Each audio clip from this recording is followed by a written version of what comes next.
After the major release of the Elderwoods, we got some huge news in the roadmap that Singularity 6 dropped, and they brought up Animal Husbandry is coming, and fingers crossed, I'm hoping is before the end of the year. This feature has me extremely excited because it is something not only myself, but the community has been heavily requesting for quite some time. So today, we're going to be talking about 8 features I think would benefit Animal Husbandry once they implement it into Palia, and I'm not stating all these are going to be added in. I want that known. This is a discussion video, but some of these features are actually coming in. 2 that I know for sure, and they kind of showcase them during the roadmap video. So first up, let's talk about animal breeding and trait inheritance. This feature was somewhat confirmed in the roadmap video, which in my opinion is one of the most exciting features. However, we only saw it with the peckies, so I'm curious if it's going to be available for all animals or is it just for peckies?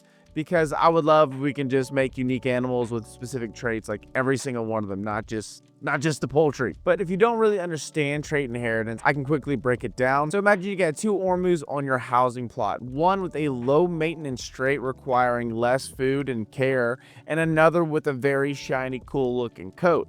By carefully breeding them, you can create a new calf that inherits both traits, making it a low maintenance and purty ormu. This system would tie perfectly into Palia's existing crafting and gardening mechanics. For example, you might need to feed your animals rare crops like star quality carrots, or cook up some special supplements to boost the chance of getting those rare traits. And this can tie into other skills. I'm talking about foraging and cooking, and also a reason to keep the weeds that are grown in your garden. You can kind of use that to help make supplements that you can feed to your ormus or your peckies, or give them unique feeds, possibly get a temporary boost or a friendship boost. There are endless possibilities here. Rare traits could include things like increased resource production, unique visual effects around the animal, or even functional perks like task assistance. Now, when I say functional perks and task assistance, I'm not saying that the ormu or the pecky is going to the workbench and making furniture. I'm just saying they can walk up to the garden and eat the weeds. It's something very, very simple.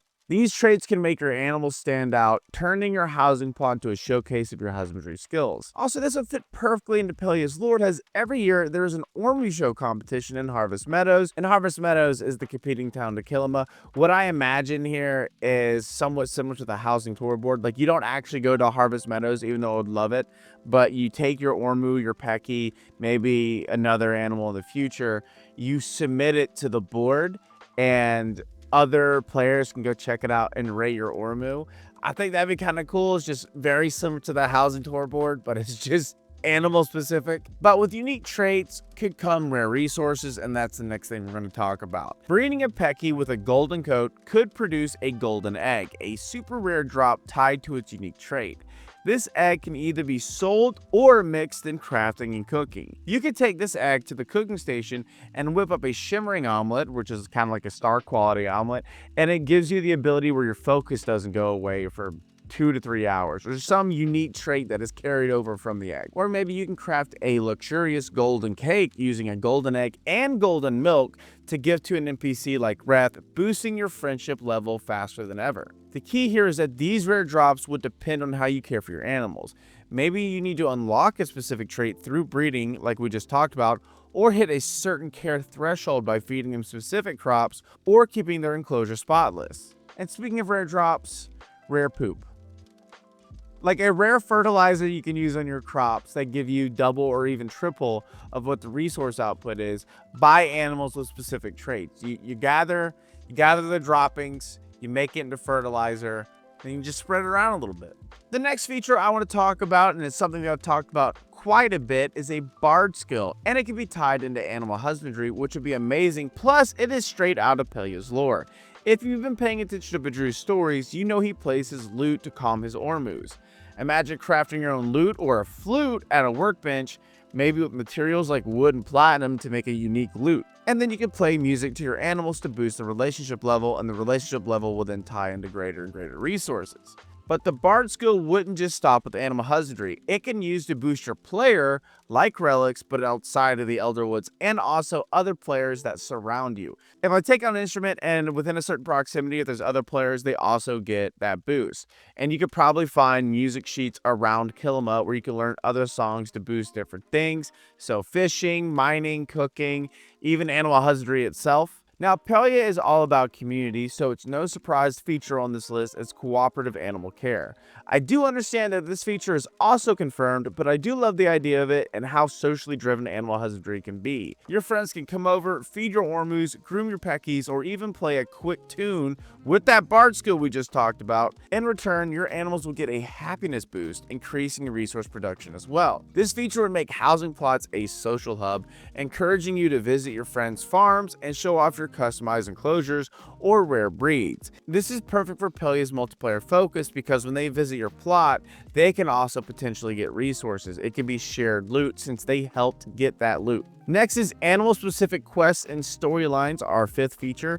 Each animal type, whether it's an Ormu, a Peki, or a new species, could come with its own quest line tied to the animal husbandry skill. For example, imagine a quest where one of your Ormus gets sick and you need to team up with Neo and Kenyatta to craft a special medicine using herbs from your garden and potentially other materials. Completing the quest could reward you with a rare trait for the Ormu or a decorative item from your plot. On top of that, I do believe that every animal should come with its own quest line anyways to unlock that animal. So when they first drop Animal Husbandry and you want to get an Ormu, you have to go do the Ormu quest line. If you want to get a Peki, you have to go do the Peki quest line, or at least like 1/3 of it. And then you could be able to buy them, and then the quest line can continue, or you can turn things into Neo. These quests would deepen Palia's lore, letting us learn more about animals and their role in the Kilma Valley. Maybe Badru shares his stories about an ancient Magi who raised legendary Ormus, or Neo gives you tips on crafting certain bedding to keep your animals happier for longer. These storylines can make every animal feel special, giving you a reason to care for each one beyond collecting resources. Plus, this would tie into Palia's narrative-driven gameplay, making Animal Husbandry feel like a true extension of the world. And it wouldn't be Palia without animal customization. There's going to be two parts to this feature. One is this feature would let you craft enclosures like barns or pens. I would also like if there were different styles and sizes, a small barn and a grand barn. However, I don't think adding rooms to the barn will be necessary. I just think it'd be a good drop to have. And then if you want bigger or have more animals, you have to upgrade, which require more resources and gold. Higher tier enclosures could boost your animal's happiness or productivity, like increasing resource drop rates or letting you house rare breeds with special traits. On top of that, you can customize the barn with themed fencing, colorful roofs, or even cozy looking beddings. But the next bit, the two-parter to this, is the animals themselves, giving them little accessories, maybe an Ormu with a hat or Peki with a bow tie. I know you guys would love that. I would. So the next feature, feature number 7, is all about connecting with the community and interacting with each other, and that is animal trading. You have a rare Ormu with a sparkling coat from breeding effects. You could trade it for a friend's low maintenance trait Peki. The trading system could use a simple UI, letting you browse other players' animals, check their traits, and negotiate deals.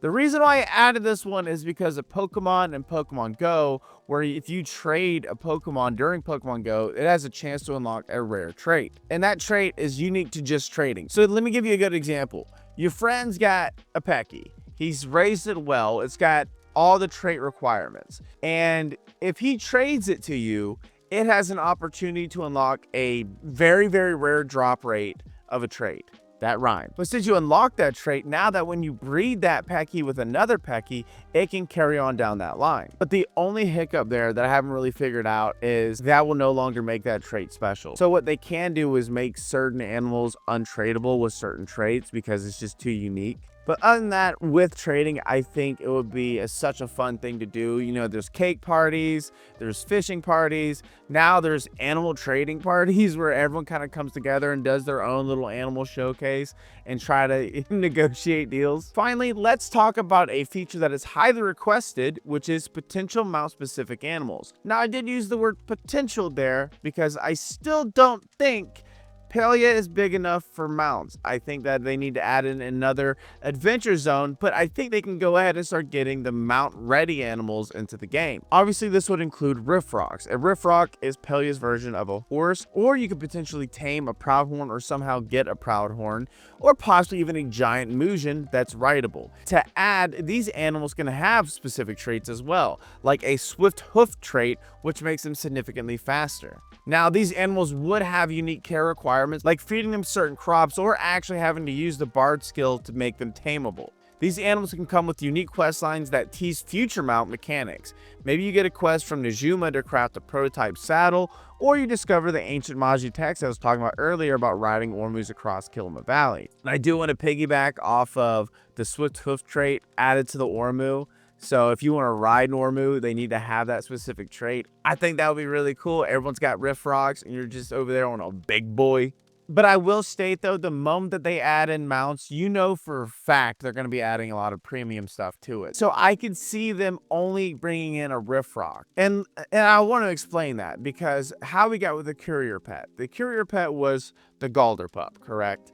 And everyone wanted the Plume Hound. But they dropped the Plume Hound as a skin you could buy in the store, and you could rock that, and then they don't have the courier pet functionality. So with that being said, I could see them dropping in maybe just a basic riff rock, and that's the one that you get. And if you want to get unique or cool looking mounts, that's when it comes to the premium store. I could see that happening. But yeah, that is my list. 8 features I think would be amazing if they added to Animal Husbandry. I think the community would love all these. Let me know if you thought of something that I didn't think of in the comments down below. But while you guys are down there commenting, be sure to subscribe and turn on that notification bell so you know when I upload a video. If you know the exact moment I upload a video, be sure to join the Discord. The Discord is a super happy, friendly, and welcoming community. And if you're watching this right now, this very second, there's a chance that I'm streaming on Twitch. That's twitch.tv/Perzival, Perzival. I stream Tuesdays, Thursdays, and Saturdays at 12 p.m. Eastern Standard Time. I also have 2 podcasts. One is a true crime and paranormal podcast called What Dwells Beneath,